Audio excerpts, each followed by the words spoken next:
Siapa sih yang gak mengenal tokoh aliran klasik dengan ketidakkonsistenannya dalam kontradiksi-kontradiksinya, di mana ia membela kebebasan tetapi ia juga seorang sosialis? Ya, benar, ia adalah John Stuart Mill. Mill dikenal sebagai reformator dari utilitarianisme yang terkenal dalam mengeluarkan konsep kebebasan. Mill berpendapat bahwa tindakan yang baik adalah tindakan yang menghasilkan kebahagiaan sebanyak mungkin bagi sebagian orang. Namun, Mill tidak hanya berbicara tentang kebahagiaan sembarangan, ia membedakan antara kebahagiaan yang lebih tinggi seperti kebahagiaan intelektual dan moral dengan kebahagiaan yang lebih rendah seperti kenikmatan fisik. Di dalam konsep utilitarianisme dan kebijakan ekonominya, Mill menerapkan tindakan-tindakan yang membahagiakan masyarakat. Teori nilai buruh dengan menerapkan bahwa nilai suatu barang tidak hanya ditentukan oleh jumlah tenaga kerja, tetapi oleh utilitas atau kebijakan ekonomi dan pentingnya pendidikan ekonomi.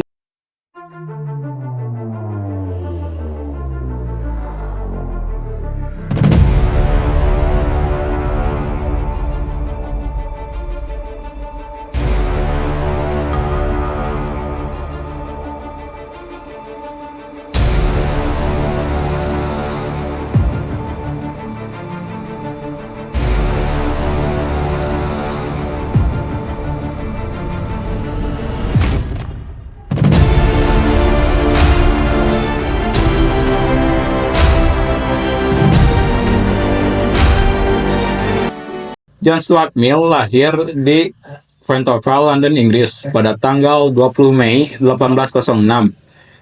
Sampai akhirnya ia meninggal di Avignon, Prancis pada tanggal 7 Mei 1876 pada usia 66 tahun.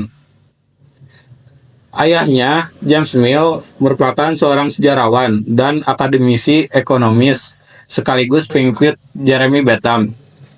Sejak kecil, ia sering mempelajari bahasa Latin dan bahasa Yunani, sehingga ia bisa membaca karya-karya Plato pada usia 8 tahun dalam bahasa aslinya. Namun, pada usia remaja, Mill mengalami kehidupan yang pahit, yang mana pada usia 21 tahun, Mill mengalami gangguan syaraf dan berniat bunuh diri.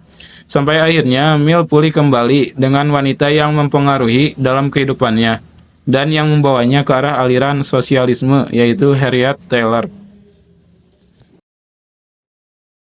Dalam karyanya sekaligus prestasi tertinggi Mill yaitu On Liberty, yang ditulis bersama istrinya yaitu Harriet Taylor.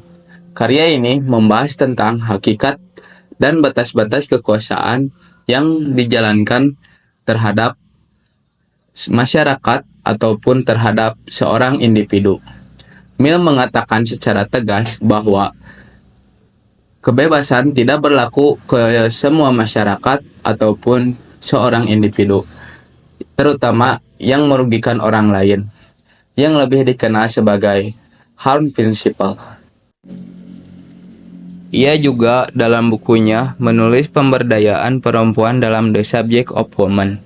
Pemikiran Mill memakaikan peran penting dalam pembentukan liberalisme mengenai hak asasi manusia, kebebasan individu, dan keadilan sosial pandangan. Mill tentang sejarah adalah bahwa seluruh perempuan dan sebagian besar laki-laki hanyalah budak. Dia membantah argumen yang menentang pandangannya dengan alasan bahwa hubungan antara sesama jenis kelamin dapat dijelaskan sebagai subordinasi hukum satu jenis kelamin ke jenis kelamin yang lain, yang itu sendiri adalah salah dan merupakan salah satu hambatan utama untuk kemajuan manusia. Dan hal itu seharusnya digantikan oleh prinsip kesetaraan yang mutlak, di mana perempuan harus mendapatkan kemandirian industri dan sosial, yang akan memungkinkan mereka beraktivitas yang setara berkaitan dengan agensi dan kewarganegaraan mereka seperti halnya laki-laki. Lalu, apakah kalian tahu pada tahun 1848 adalah tahun yang paling penting bagi John Stuart Mill dan pengaruhnya di seluruh dunia? Mill juga mempublikasikan suatu buku yang berjudul tentang Principle of Political Economy yang mendominasi dunia bagian barat selama setengah abad. Buku ini membahas hukum produksi ditetapkan secara objektif, namun hukum distribusi adalah variabel. Distribusi kekayaan adalah soal intuisi manusia semata. Intuisi ini bisa didirikan oleh siapa saja yang menghendakinya, dan bisa menggunakan istilah apa saja.